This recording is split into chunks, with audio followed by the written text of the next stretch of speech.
We'll do it live. Okay. We'll do it live. F it. Do it live. I'll write it and we'll do it live.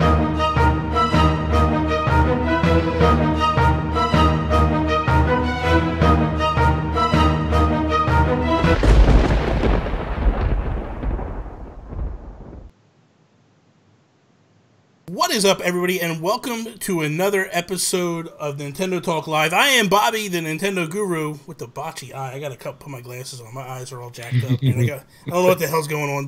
I was a little concerned about that. I was like, I think you popped a blood vessel there. I think I did on Friday. You know, I got that at work. People were like, yeah, man, what's up with your eye? And I was like, I don't know. They can't even hear you right now. There we go. We got you. Now they can hear you.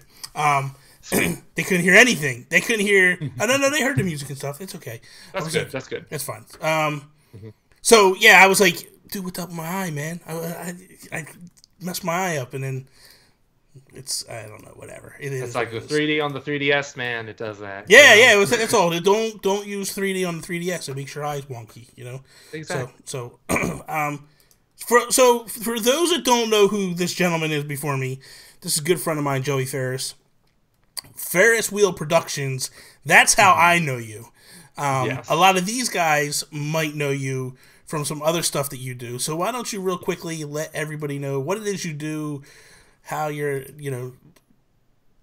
flaunt your internet cred. How about that? All right. Let's hear. Flaunt this. We're going to flaunt that. See this? I got these 2 weeks early. What you going to do about it? You know what, man? Jesus. I will never stop bragging on my early stuff that I get. Okay. So, hi guys. How you doing? I'm Joey. I've been on Joey Ferris. I've been doing recording episodes with Bobby for quite a while now.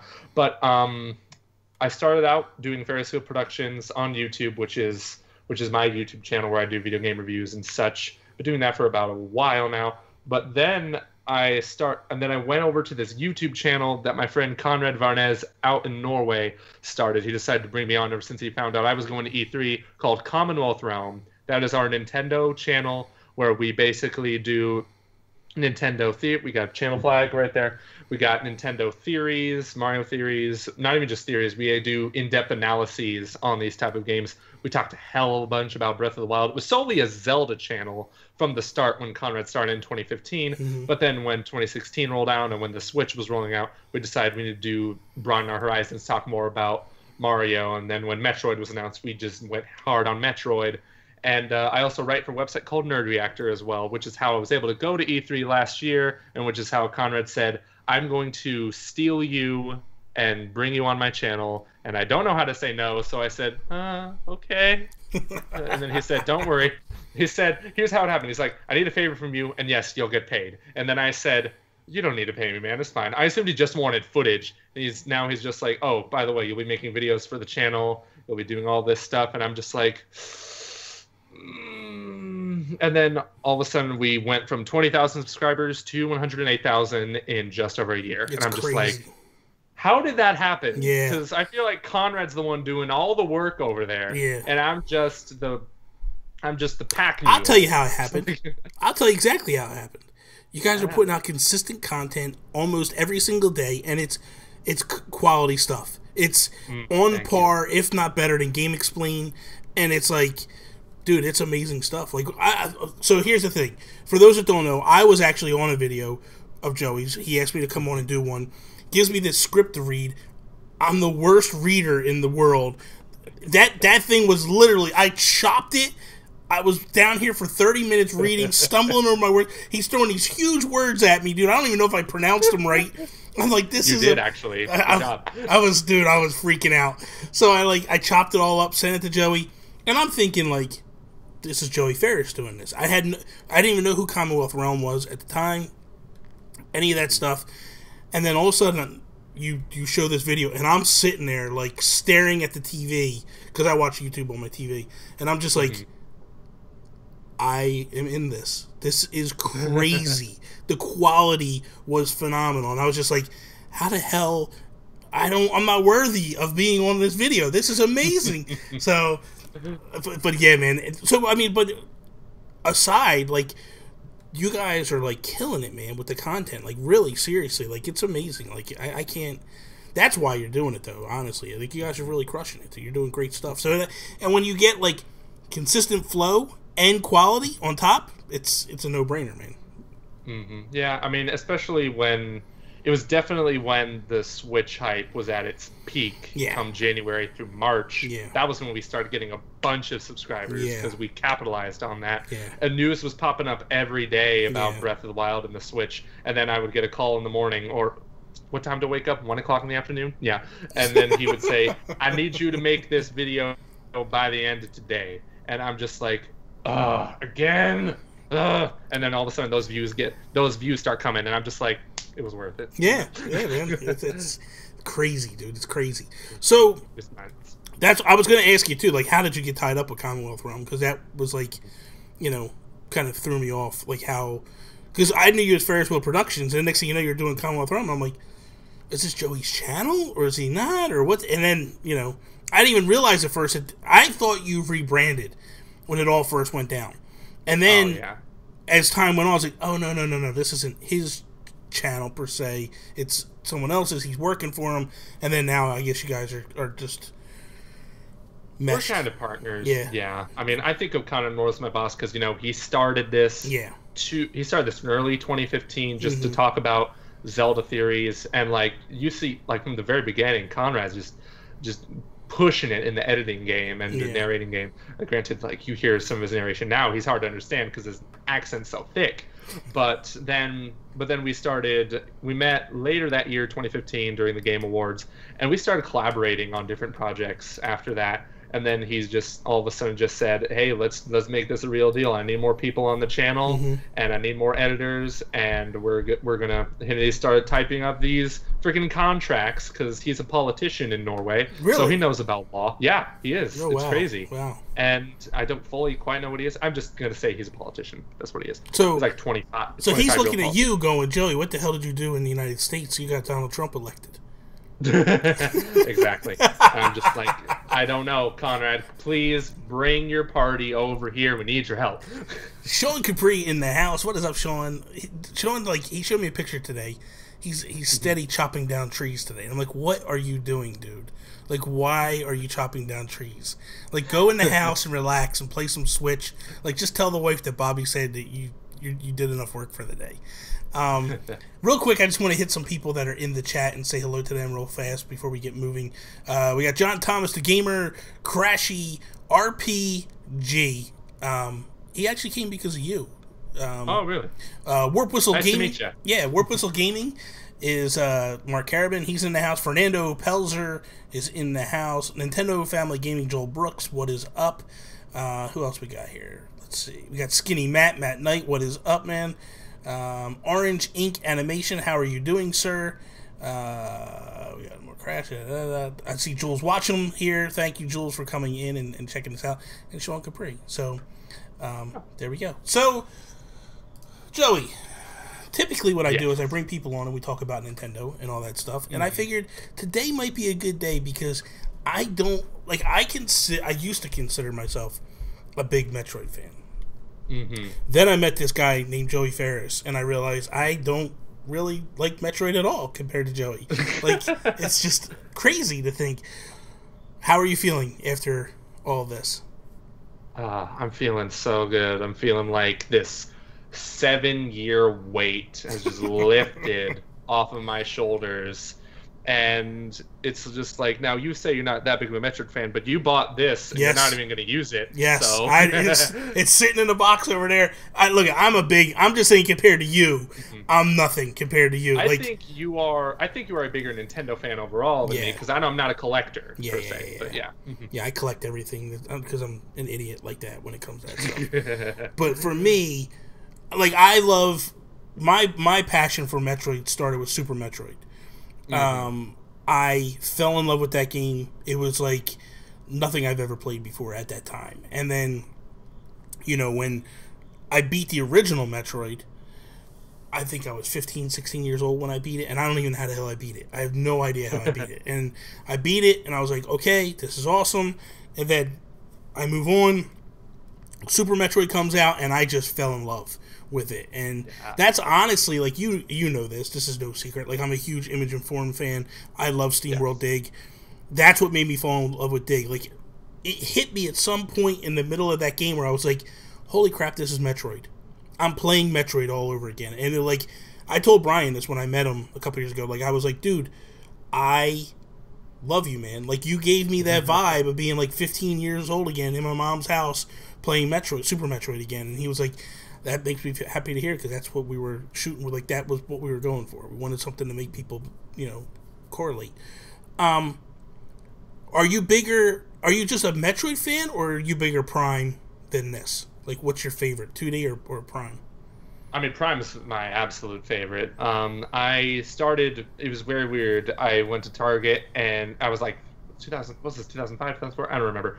But I went to Target thinking, I'm going to get a game. Dad takes me to get a game. Mm-hmm. And Metroid Prime 2 was there. And I'm just like, I've heard things about Metroid. I'm going to play this. Mm-hmm. And I enjoyed Metroid Prime 2, but it wasn't until I went back to play Prime that I was just like, this is awesome. Like, it's just... I think part of me enjoys Prime more, because I remember we were recording Game & Talk, and you said that Prime Trilogy was just the most overrated freaking thing. And I'm just like, triggered! Yep. But, yeah, you got mad. You were upset. It's like, I was thinking to myself one day, like, what do I consider to be my favorite game/game franchise? And it always went back to Prime, because I feel like it has the perfect blend of nostalgia, more so, say, than I enjoy Sonic Adventure 2, but let's face it, the game has not aged very well. Mm-mm. Prime, on the other hand, when you bring in the fact that it is an extremely well-designed game, and it has aged like a fine wine, and then on top of that, I have a huge nostalgia for it, that's when I consider it to be, I think Prime's at least in my top 3 favorite games of all time. So, with Prime 4 getting announced at E3, like, how bad did you scream like a little girl when that... You can look at that reaction video. Did you ever watch that? No, I didn't even know you did a reaction video on it. Did you? Oh my god, look it up. Please look it up. I will. Is it on Ferris wheel? It's on Commonwealth. Okay, I gotta go. I will go look it up, I promise you, and check it out. Yeah, you gotta do it. You know what I'll do is I will watch it live on YouTube while I watch it. So people can watch me watching your reaction. Let's just say I lost my voice that week. Oh, good God. I kid you not. I lost my voice. Patrick from Nintendo caught us up. He said, the logo that shook the world. It did. So here's the thing there's a rumor that it's coming out in 2018. I don't believe that. I can't buy that. Because here's the thing. The only way it's coming out in 2018 means that the game has been being worked on for a couple years now. If that's the case, why are you just showing a logo at E3? You would have shown something a little more, like Samus running or something. Like, you could have done a little more than that. That's what makes me feel like this isn't ready yet. But, so let's say, in theory, this game doesn't come out for, 3 years, 4 years, whatever it is. Are you okay with that? I mean, you have to be okay with it, number one. But I'm gonna have to be, but I will be very frustrated. The same way I was frustrated with Breath of the Wild. Yeah, that was painful to watch daily. Exactly. The countdown on Facebook and Twitter, like, you were constantly posting stuff like, "Oh God, please hurry up!" Like, why? And every delay, like, you would just drone on and like you're ready to slit your wrist, and I'm like, "Oh, Joey, what is going on here, Joey?" But I think that also, like, I think it made me stronger, not to sound cliche. Yeah. So at this point, I'm just glad that all they showed us was a logo of Prime 4 and not like a tid smidge of gameplay that I just am going to keep watching over and over again for the next 2 years until they tell us something. Yeah. But I think that was a good move, just not showing anything except a logo, giving us hope, because we know now that we know what's coming, we can just relax and let it go. Yeah, I'm relaxed a little bit. I'm nothing like, because for one, Samus Returns is out, and it's great. If that wasn't there, I think we'd have a different Joey right now. I'm going to be honest with you. Josue, what is up? Tim, how are you guys doing tonight? That's true. That's true. Tim just said, we didn't know anything about Samus Returns, and look, we're playing that already. So, that is, I got to give you, there's some truth behind that. That would be amazing. But the reason why I say that is, or I'd say that, like, okay, we might not get it for 3 or 4 years. Do you feel like we will get like a Prime Deluxe or a Trilogy Deluxe, like, but updated graphic? Do you think they're going to remaster that game at all, or do you think? I think it's in the realm of possibility. I don't want to say anything is confirmed, but it's just like. You should, because like we've been saying over and over, Metroid has not historically been a very well-selling franchise, and now that the Switch is getting just flying off shelves, I think it would be a great opportunity, like midway through the wait, to just give us the Prime Trilogy HD remastered, upgraded graphics and stuff. They might have to go in and change some things about Prime 3, take the motion controls out, unless they also want to do something like with the Joy-Con motion controls as well. But it would tide me over very well, because like I said, those games have aged so well. They have such great art direction, but like it would be nice to see them in HD.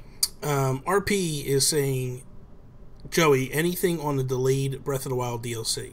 I know the vid is out, but in general. Anything on it? If that does get delayed, like, this is just pure speculation right now, because they're not telling us anything about the Champions Ballad. All they told us at the Direct was that the Amiibos were coming, which I thought was a very weird announcement. It didn't even take half a minute of time on the Direct. And I'm just thinking, either this is... We said that about the NX/Switch, though. Like, when they didn't say anything for a while, and it's still coming out, and it still came out at the right time. So, but I think if we do see a delay, I will be like, that's actually a good thing, because I want this to be something on the level. I want this DLC. It might not be, I don't know, be something on the level of the Witcher 3's expansions, where they give you an additional 30 hours of gameplay. I don't think they will give us like anything close to 30 Probably hours, 10 hours, but they'll maybe. give us something. My main thing is get it away from stuff, because you got Odyssey coming next month, Skyrim's coming. You got Fire Emblem Warriors coming. Xenoblade Chronicles 2 is coming. Like, there's a lot of big, meaty games coming. And it's like, just get it away from that stuff. Like, honestly, I wouldn't mind if they did delay it and they were like, hey, January, February, it's coming. I would be fine with that. Because me too. It's so much to play right now. It is madness how much stuff we have to play right now. Like, if you would have told... Look, you know, I know, we're both big Nintendo fans. We were big proponents of the Wii U. We love the games on the Wii U. If you would have told either of us that, like, hey, guys, you're going to get this thing in March, and you're going to get a brand new game, an exclusive game from Nintendo every single month for the first 6 months, I would have been like, you're insane. Like, it is not happening. Like, there's no way, no how. And then now, look, it's happening. And it's like, this is nuts, man. It's nuts. I mean, but when you think about the first DLC landed between ARMS and Splatoon. Like, they just plopped it in between them two. And I really believe that kind of killed ARMS. You know, more than that, a lot of things killed ARMS, but yeah. I was like, the minute I did my ARMS review, I was like, I'm done with this game. Like, it's pretty good, but it's pretty good, but it's just it's not. I don't know. We'll see. So with Metroid: Samus Returns, what's your vibe? How far are you in? Like, are you pretty deep into the game, or are you still pretty early? I mean, I don't know how deep you would consider a second playthrough. Oh, Jesus. Okay, so you've already beat it once. I did make it a goal to beat the game before I did the review. Okay. So I don't want to say I rushed through it, because I still 100% of the game. Okay. I actually think this is one of the easier games to 100%, because, you know, like in other 2D Metro games, they show you like where the items are and how to get them and blah, blah, blah, blah, blah. And the teleportation devices help a lot. Like, they need to have those in future Metroid games. Right now, currently, like, I'm still on that whole new game high, and I know our feelings about games change the longer they're out. Right now, I think this is, like, by 2D Metroid standards, this is about my second favorite 2D Metroid. What's your first favorite? And Super Metroid. Okay. I mean, I would say I'm kind of enjoying it more than Super Metroid, but in terms of quality, like, I don't know, it's going to be Super Metroid. Like, let's be honest, Super Metroid. To me, Super Metroid's up there. It's my number one Metroid game. Right now, I would probably say either Zero Mission or Fusion is number 2. Now, this game is really taking a hold of me, man. Like, it's like, this is awesome. Like, you play this game and it's just like, wow. And the funny thing is leading into this, and you hearing it all the time, people are like, oh no, it needs to come to Switch. It can come to Switch. I'm fine with it coming to Switch, but you need to play it on the 3DS. Dude, that depth on it is staggering. Like, this is the first game. Like, I played some Animal Crossing in 3D. This is the first game that, like, I keep the thing locked on 3D for a good portion of it, because I just like the depth of field, man, how deep it feels. It's crazy. It's impressive. It takes 2.5D to a whole nother level, man. It's like, so...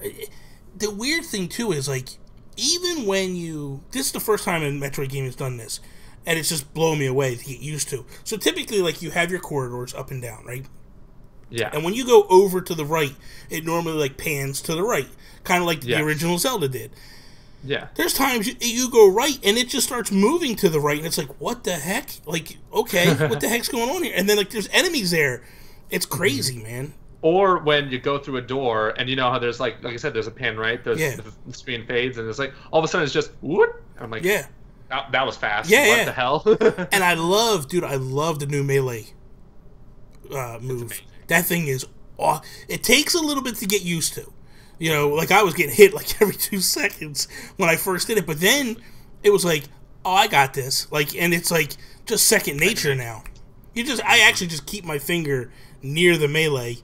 I don't really shoot that much. I keep it on the melee and then do my melee first, and then, especially when you're going through doors. Because you'll go through a door and then, boom, you get attacked right away, and it's like, you start to learn, like, I got to keep that melee going, because it's good. How deep are you in the game? Man, I'm probably 2 hours in. 2 hours in. I've killed 3 Metroids so far. Yeah, the earlier you are in the game, I feel like, is probably the weakest part, like we were just talking about earlier with Jules before the show started. Yeah. But, like, that when... Like, the later I got in that game, this is one of those games where it just gets so much better the later you go into it, like, the deeper you dive into it. That's why it's currently, like, my second favorite 2D Metroid. And I'm hearing a lot of people say that it's their third favorite 2D Metroid, and that's fair, too. And it's definitely one of those games that gets better the more you play it. Like, I think the beginning is by far the weakest part of the game. Like I said, you're only like 3 Metroids in, man. Wait until you get farther. Get in there nuts. Deep. That'll be awesome. The environments get way better. The music gets way better, and it just gets better. The conclusion's fantastic. I'm just gonna say that. Leave it there. Let's not spoil stuff. I know you wouldn't. Great. I'm like, I'm playing through, and I'm just like, because today I actually had to go to the car dealership to have some stuff done to my car. And, like, I didn't mind. I, like, grabbed my 3DS, ran over, chilled out, playing it. And I'm like, that's the other thing, too. Like, I haven't played a 3DS in a while. And, I mean, I played Chicken Wiggle on it. And that's probably the last game I played on it.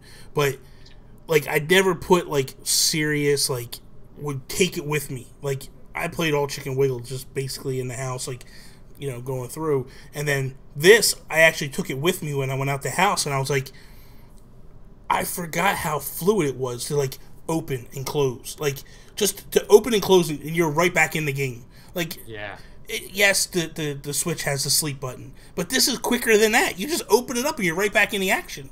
It's nuts, man.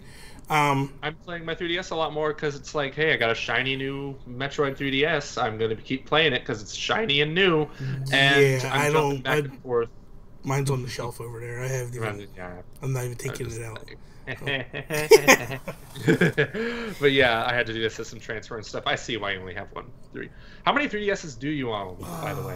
1, 2, 3, 4, 5, 6, 7, 8. 8 of them. You're mad. Yeah, I got like 2 different Zelda ones. I've got the NES one. I've got a Disney one, and I gave a couple away. I gave the Yoshi one away, and I gave the Smash one away. Nice. So the Yoshi one I gave away in a contest. The Smash one, a couple of kids that follow me on YouTube, their parents, I had met them on an Amiibo hunt one time. Nice. They needed a 3DS, and he contacted me and was like, "Hey man, you know, do you know anybody that has a 3DS that we could buy cheap for one of the kids?" And he was going into the hospital or something. I was like, "I got you." I'm like, "Just meet me out at the store," and I grabbed my Smash one and gave it to him and stuff. And Nice. so it was worth it. What do you play on? Which 3DS do you use? I play on the regular 3DS. I don't play on an XL. I play on the normal size one. And I actually like the way it feels in my hand better. Interesting. They expanded the top screen a little bigger, so it's not like the old school small ones. I went with that, you know, it gave that bigger feel to it. So I was like, I'm not losing anything. I'm not losing any real estate when I play it. A little bit, but not much. Not enough to really affect me. Although, this has me wanting to do a system transfer. I'm not gonna lie. I'm not gonna mess with that one. But I'm like, I have other ones that are already open, and I mean, I did open it for the unboxing just to show it off, but then I put it right back in the box and put it away. I don't know. We'll see. I'm loving it though, man. I'm really that is one of those things where I was sitting there today. I was just thinking today. I was like, it would be nice to be able to go home and drop this in the Switch and then play it on the big TV. So, Tim, yes, it is the one with the faceplates. What I have, my faceplates are actually the Ambassador faceplates that the UK got.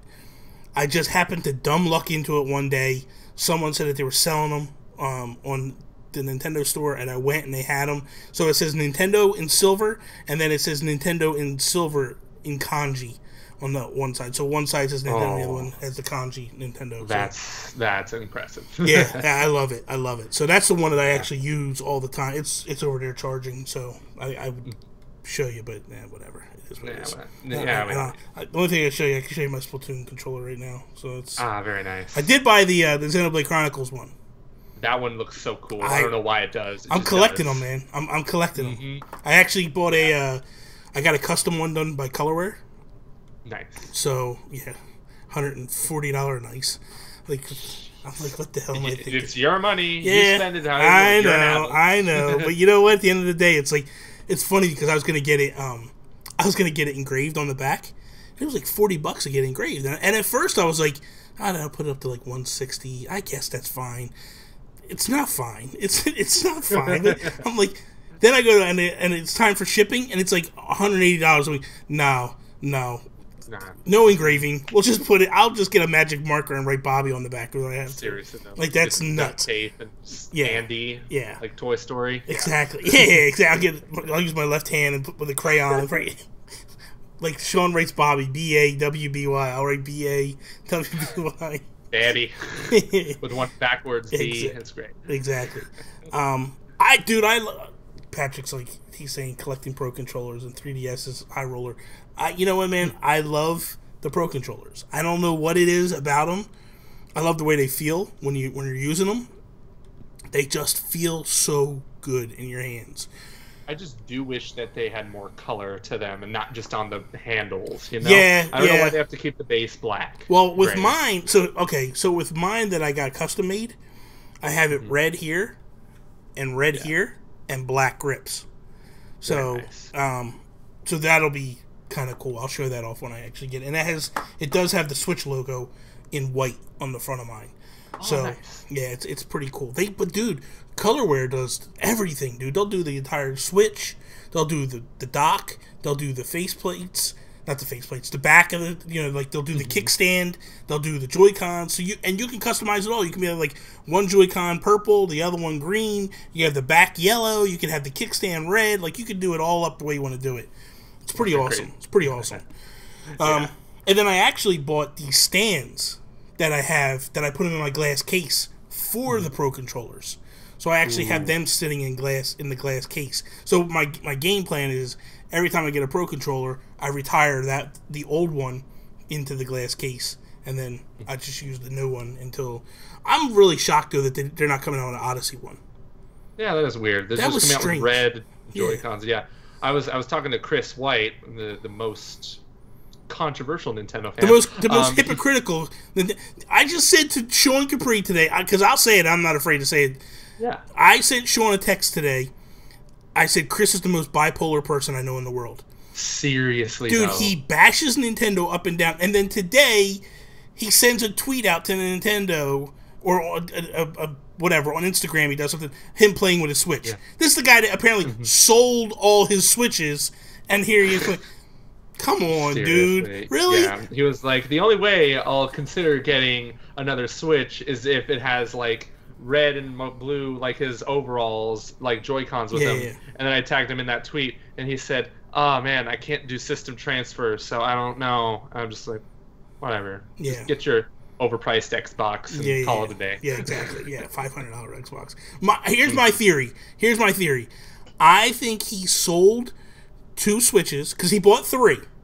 I think he sold the 2 Switches to buy the Scorpio. That's what I think.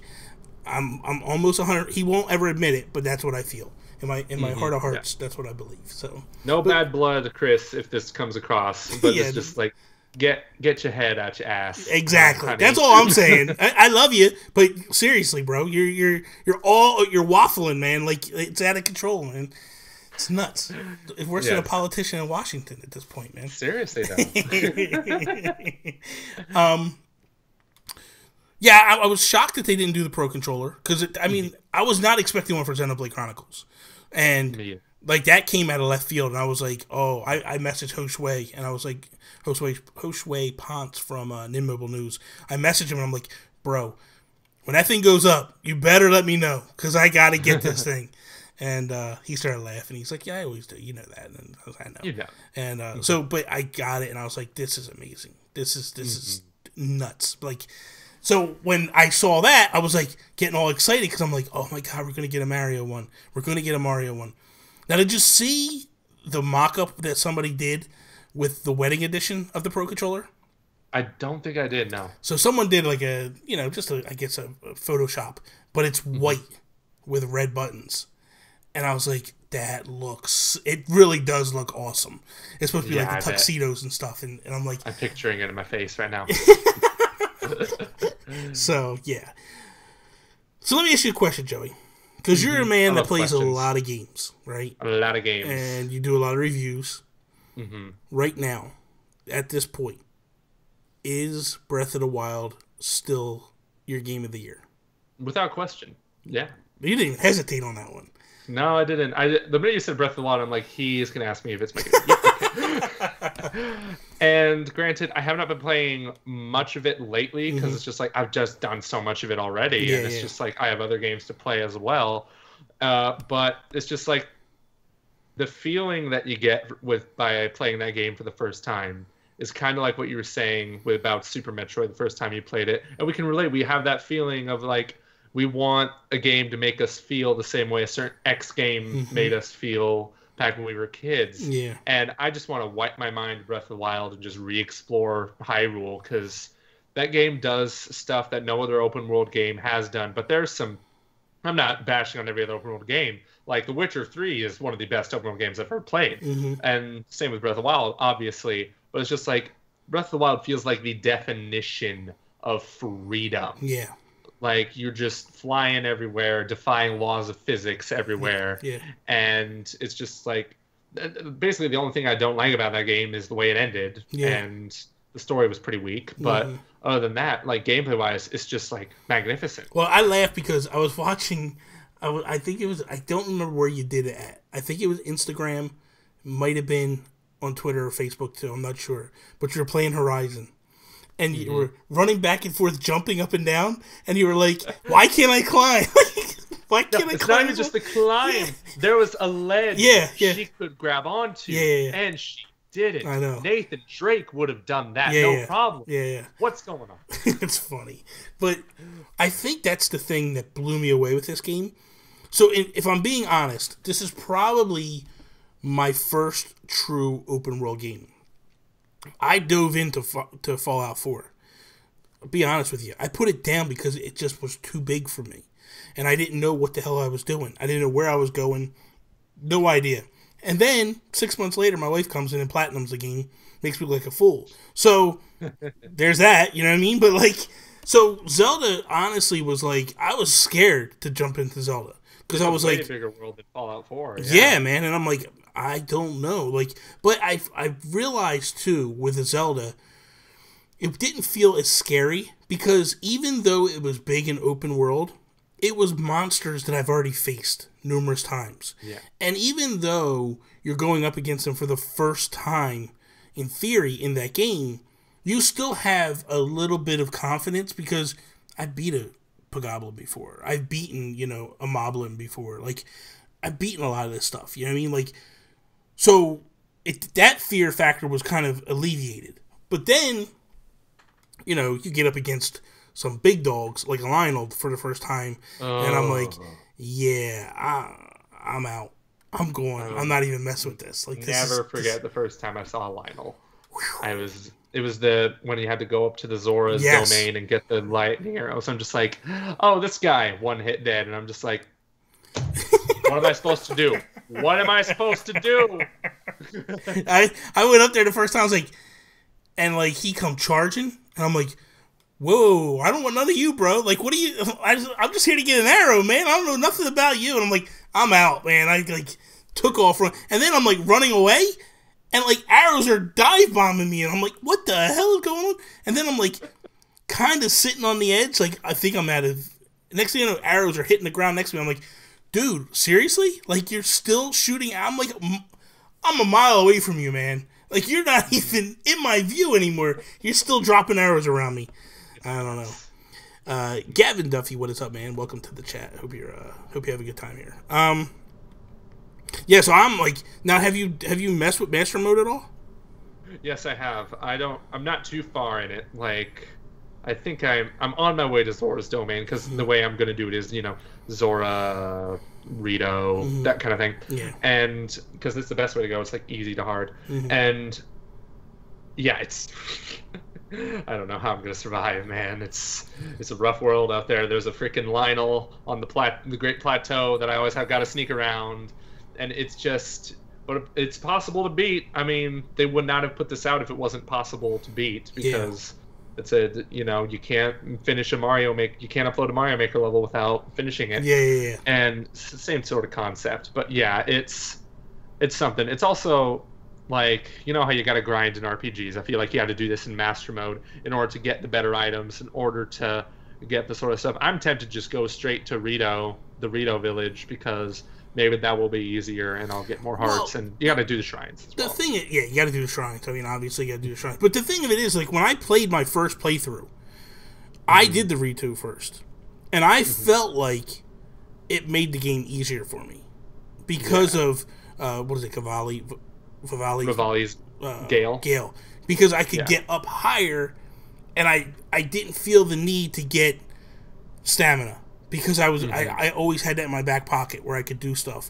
It helped me get a lot of the towers easier too, because I would hit it, and then even when there were high climbs, I would just go up, boom, hit, and then climb up. So that's very true, yeah. But it's also just like in Master Mode, like, it should be really helpful to like get revived instantly with Mipha's Grace. Yeah, but you made a good point on that too, because it's like, on one hand it helps with combat, but on the other hand, like Rivali's Gale helps with transportation. Yes. So yeah, that's getting around and stuff. So they're probably the two most important ones. I feel like the Goron is good. That's a good one as well. The other one, what the hell?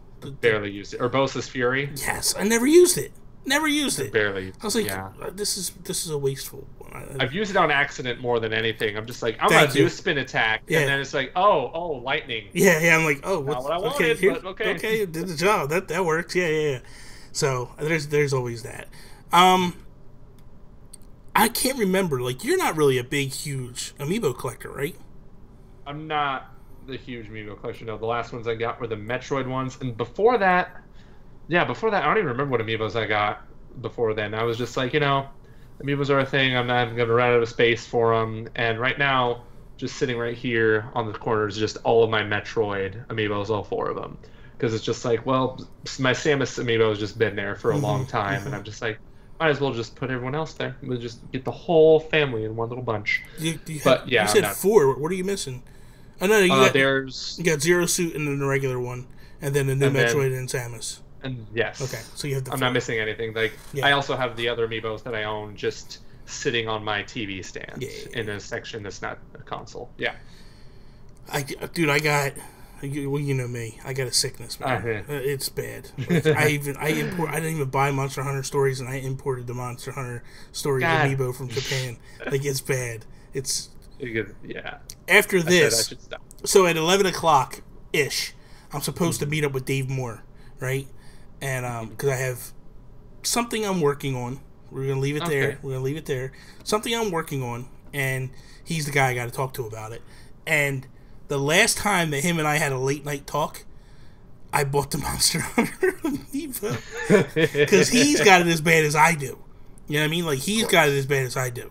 And someone was like, "You two need to record that Skype call because that must have been the greatest." Because it did. It started off because what it was we were having issues with if we were on Nintendo, trying to get it like up on the new host and all that, and like there were some things we needed to have done, but he needed me there to do it because, you know, I own the show in terms of rights and all that, and like, and he was transferring stuff over to the new host, and so I'm there and we're talking, and it goes from like taking care of business to just slowly start to delve into amiibo. You're right. And then next thing you know, it's like, yeah, next thing you know, it's like I'm on Amazon, he's on Amazon, we're looking up stuff, and it's like, all right, we're gonna start.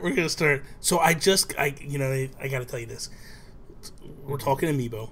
I just last week bought an amiibo kiosk that when you go to Toys R Us, you go to GameStop, you go to Best Buy, that little screen with the amiibo in it, that like it goes amiibo and all that stuff, and like you click the character and it shows. I bought one. Yeah, man. Why? Because I had to. I was like, oh my god, this thing is amazing. It's really cool. It works and everything, man. So I'm going to hang it on the wall over there. And, that's pretty neat. Come on, dude. I'll give you that one. As much as I have a sickness of amiibo, I got to have that. I was like, I got to have something that Dave Moore can't catch me with. Like, he can't catch up. And this is it. This is the one thing I have that'll put me over the top. He cannot compete me with me on this. So my co-host Chris Del Castillo, along with Alan on Game and Talk, he has a lot of friends at GameStop, and they gave him a Wii U kiosk. Oh man, like, what? Dude, that's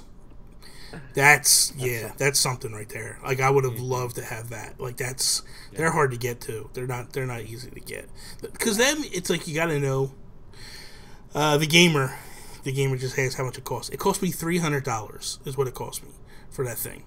That's a Switch, straight up. That is a Switch, straight up. And I thought about it, and I was like, I gotta have this. So sometimes you get that thing in your life that you're just like, I have to have. Like, here's my wife. You know what I mean? Like, and I'm married, guys. So this is the other thing. Like, so I go to. Where's your ring then, Bobby? I don't. I'm too fat for my ring. I outgrew my fat fingers outgrew the ring. So, I'll get back into fighting shape so I can put it back on. I have a Batman ring, dude. That's the cool thing. Good. Yeah, it's a cool thing. Anyway, so I go to her and I go, so I got this deal that I can get to get this thing. And she's like, what is it? And I tell her, and she's like, really? And she's like, yeah. I'm like, yeah. I'm like, I don't know, man. It's kind of pricey. She turns to me and goes, you're the Nintendo guru. You have to have that. Like, that's something if you're a Nintendo, you gotta have it. She's worse than I am, man. But I realize this is what she does. She does that crap. Then, a couple weeks later, she'll ask to go buy something, and then I can't say, what am I gonna say, no? I can't say no. Exactly. Because then that's great. But she enables me. I don't know if I ever told you this story. This is a good story. So when the Amiibo first come out, right? I didn't know they were going to be as crazy as they were, right? Mm-hmm. I tell her for Christmas, I'm like, get me the Amiibo. I don't want you to buy me games this year because I want to be able to play games throughout. And she's like, okay, no problem. So now the craze hits, and I'm panicking because I'm like, holy crap, I don't know if I'm going to be able to get these. She got every single one. Wave 1, Wave 2, got them all. Every single one. That is nuts. So now we're rolling into the Mario Party ones come out, right? Mm-hmm. And this is the first debate on everybody. Like, do I get all Amiibo, or am I just getting the Smash ones, or am I just getting the ones that are like new characters? So with the Mario Party line, the only one that was new was Toad, right? So I had to do something. I had to shoot a video or edit a video down here, and I said to her, I said, can you do me a favor? She's like, what's that? I said, I don't have the money at the moment. I'm like, I could pay you tomorrow.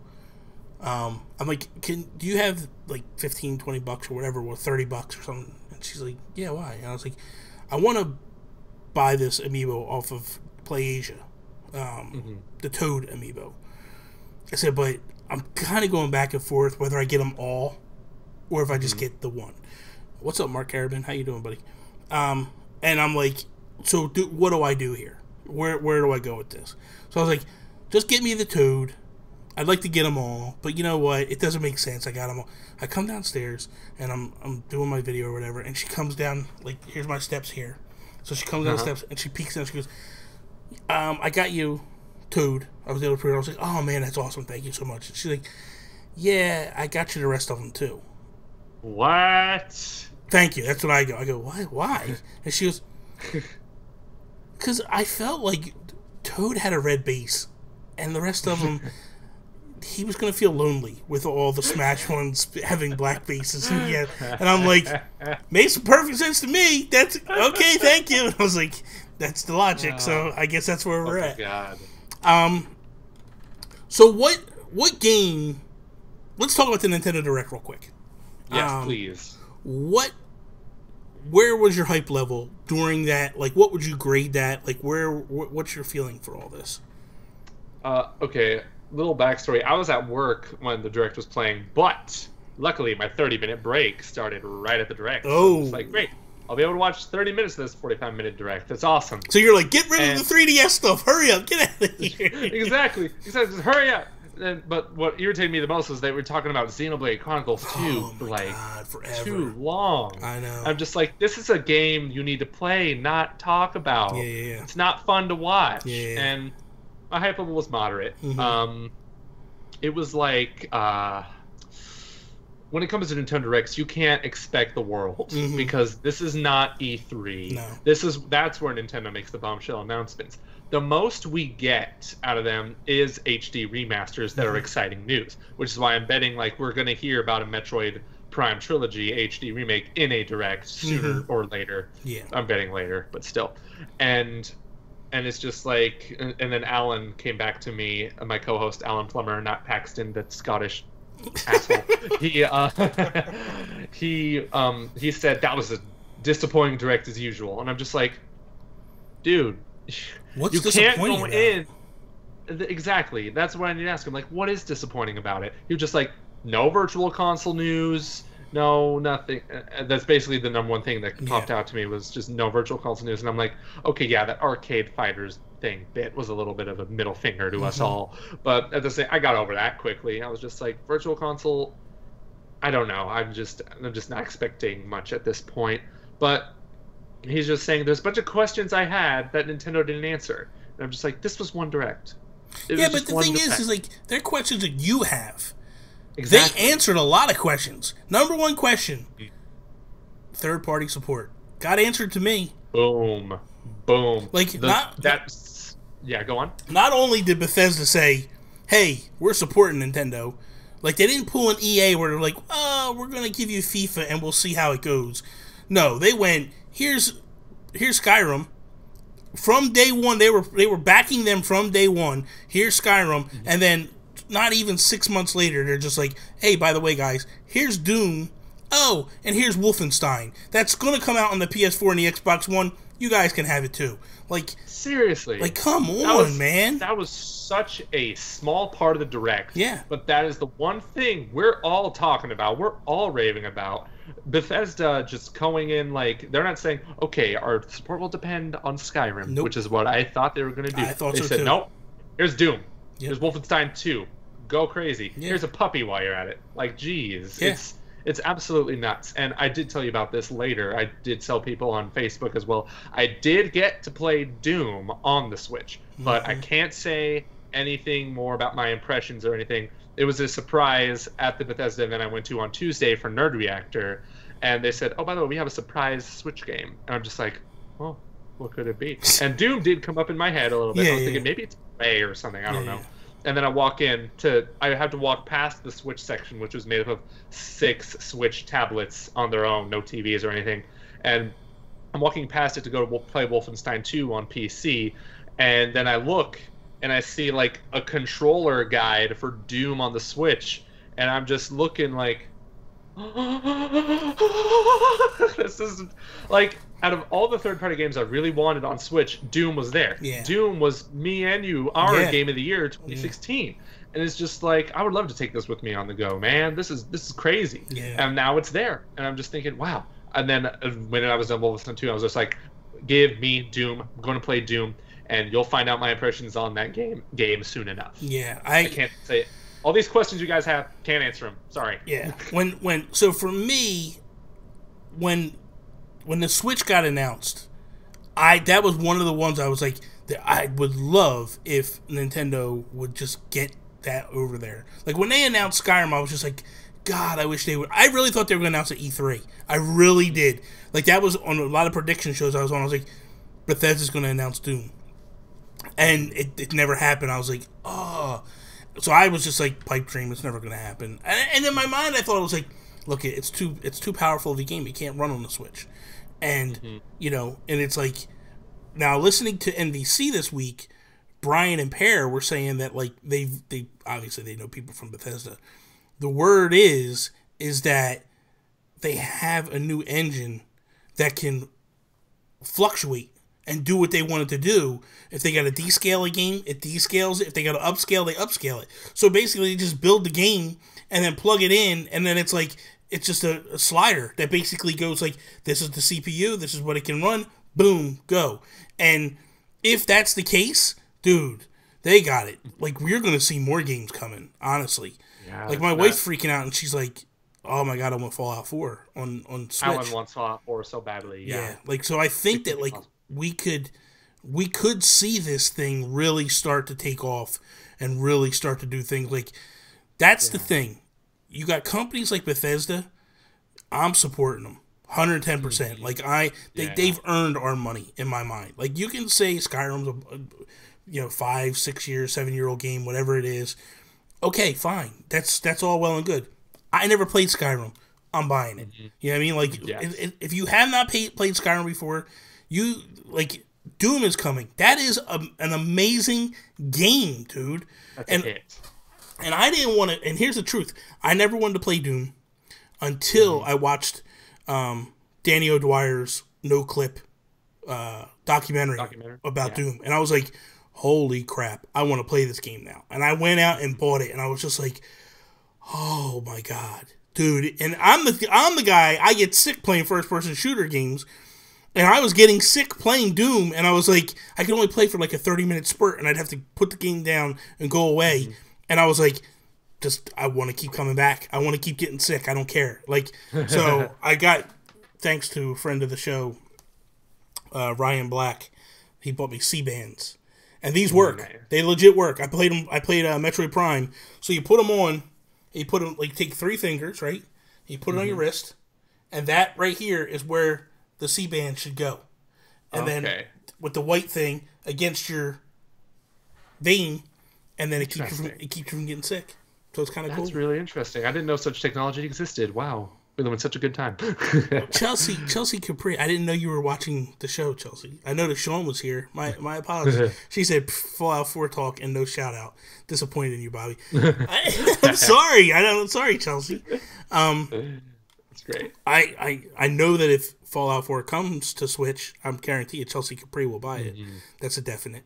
I'll buy it too, man. Sean will buy it for Chelsea because she'll make it. That's so nice. I know.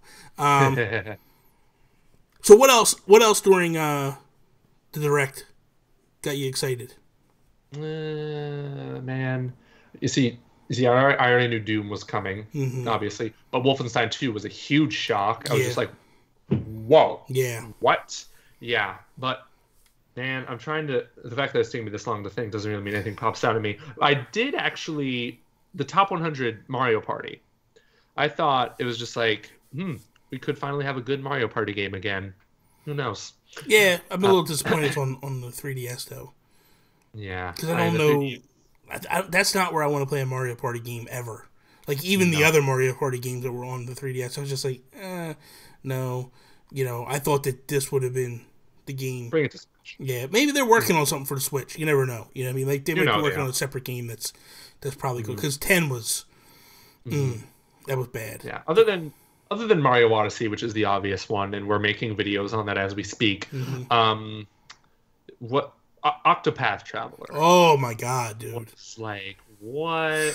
We got a demo of it, an extensive demo, very long. Yeah. If you play both characters in their stories, that can take you about 12 hours to just do everything that there is to do in the demo.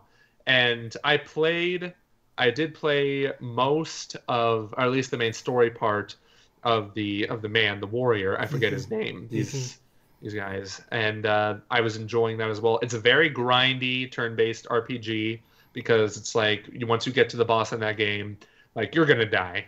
You need to go back and you need to just keep attacking foes and stuff. But it feels so good. How does a turn-based combat game feel so good? Like because you can, like the more times like the turns are going, like you're able to attack an enemy multiple times if you choose. So it's like attack them times 2, attack them times 3, and then like when the enemy vanishes, HD rumble happens, and it feels like they're like glass is shattering in your hands. Oh, that's like, awesome! What? That is crazy. And I also hear like I started to play it. I didn't get too deep in, so I haven't even done a battle yet. So that's kind of cool. It's good to hear. Yeah, there's a lot of story. This is like the first 15 minutes is just story. Yeah. But That's what I'm doing. I'm basically listening to him talk and stuff. I haven't even had control yet. So, yeah. I bought 2K18 today. Did you? Yes. I'm supporting the third parties, man. Look, I've always been a sports guy. Growing up, I always played a lot of sports games. And I thought, you know what? Here's another company that didn't wait until the sales came out. They announced WWE right off the backs of 2K18, and I know the 2K games are really good. So I thought, you know what, I'm going to give it a shot. I'm going to give it a go. Like I bought NBA Playgrounds, and I enjoyed that a little bit.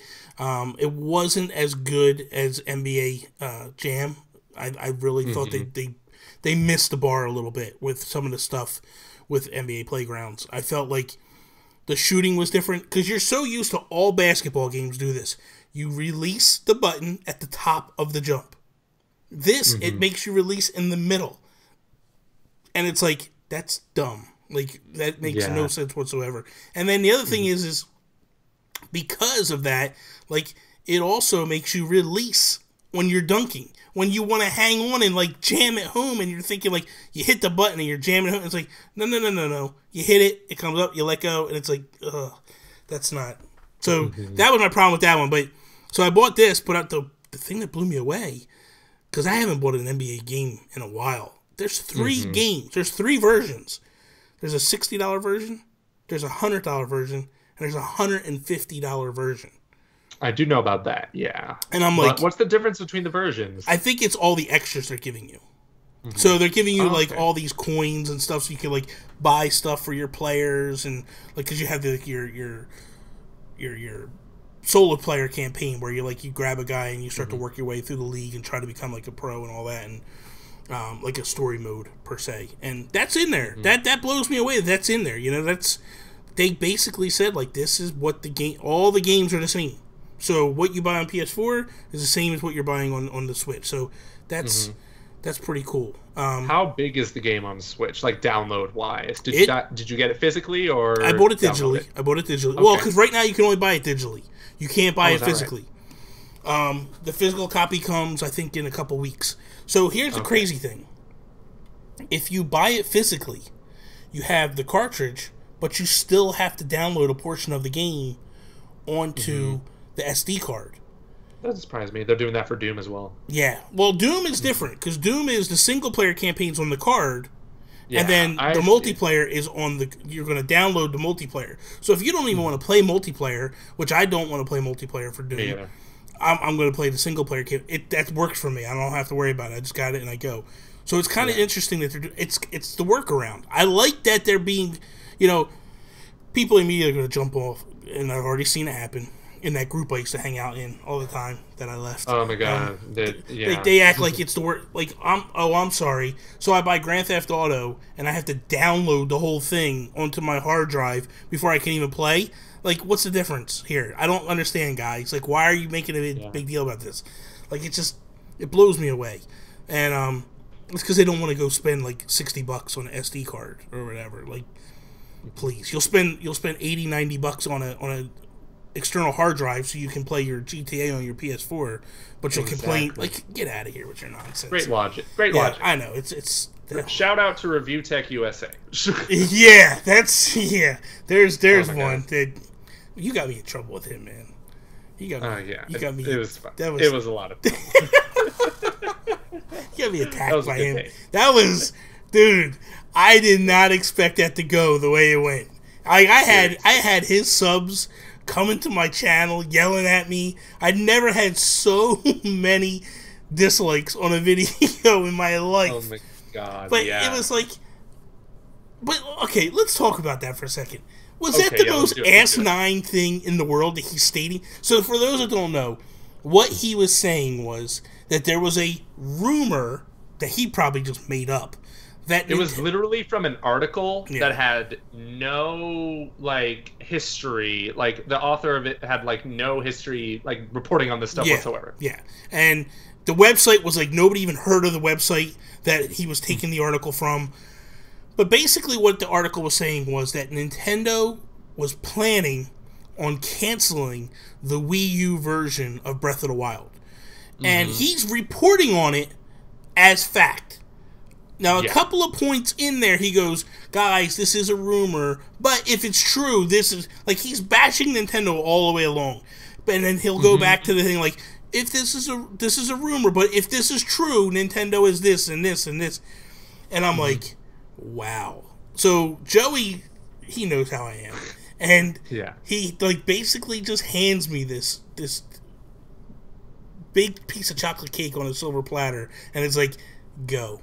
And I was like, what is this guy, an idiot? Like, what is wrong with it? So I do a rebuttal video to it, tweet it out to him, and it takes off. And I'm like, holy crap. And then next thing I know, the guy is, like, attacking me.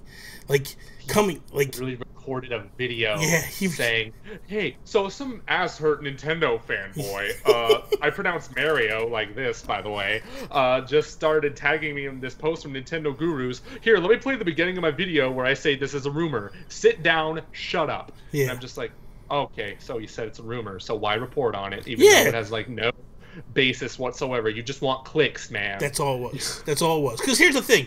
If it's a rumor... Because, I mean, I've reported on rumors before, and I'm just like, hey, guys, this is a rumor. But my rumors are more or less like, hey, this could potentially be true. Not saying right or wrong. They're from reliable sources. Yeah, but I'm also not going, like, I'm not bashing the people based on a rumor. Like, I'm just like, if I was a reporter, I'd be like, guys, this is nuts that they're talking about this. Like, I really hope that Nintendo doesn't do this. I think this would be a mistake, and here's why I think it would be a mistake, whatever. Not calling them idiots and calling them names and all that stuff, and I'm just like, really, dude? You just spent 20 minutes ripping Nintendo for a rumor that, by the way, was so far off base, it wasn't even funny. Like, oh, God, it was horrible. He did something recently... I keep checking back on his channel because I'm a masochist. No kidding, man. I stopped. He did a video saying, "Dear Nintendo enthusiasts, quit trying to say that Nintendo requiring SD cards on the Switch is a good thing. You look like fools." The title was much shorter, obviously, but it was something along the likes of that. And I didn't even watch the video, so I have that against me. But at the same time, it's like, Rich, I'm sure your launch day PS4 needed an extra hard drive. I'm sure your launch day Xbox One, you needed to buy another hard drive. You buy hard drives on your PC. Here's the thing that I've said numerous times. So, when you buy a Switch, when you buy a 3DS, and all these other things, when I bought a Wii U, and I needed to buy the external hard drive, and people are like, hey man, 32 gig on a Switch, on a Wii U is unacceptable.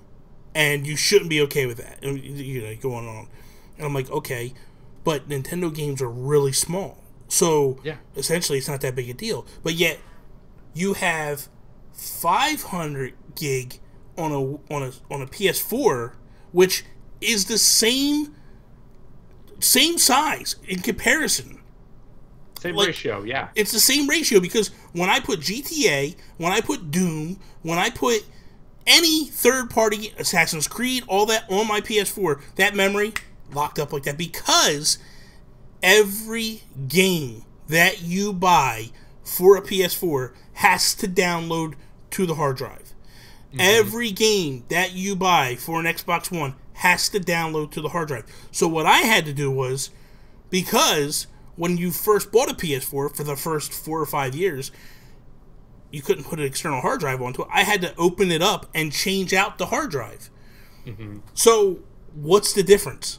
And that's my thing. My thing is, like, you can't go and give other companies a free pass and then get on Nintendo for stuff. Like, do I think it's okay that it's 32 gig? It's probably very small, especially if you're trying to woo in or bring in third parties. But that said, for what Nintendo was doing, it's not that big a deal. Plus, and it's $300. Yeah. And you're buying all this technology with it too. So it's like the compromises have to be made. Yeah. Like Mark just said, he finally hit his limit on his 3DS SD card. Mm-hmm. Like, dude, I have so many games on my 3DS. Like I went out and bought a 2 terabyte external hard drive on my Wii U. I have 190 games and I'm not even halfway through. That's insane. That's insane. Yeah.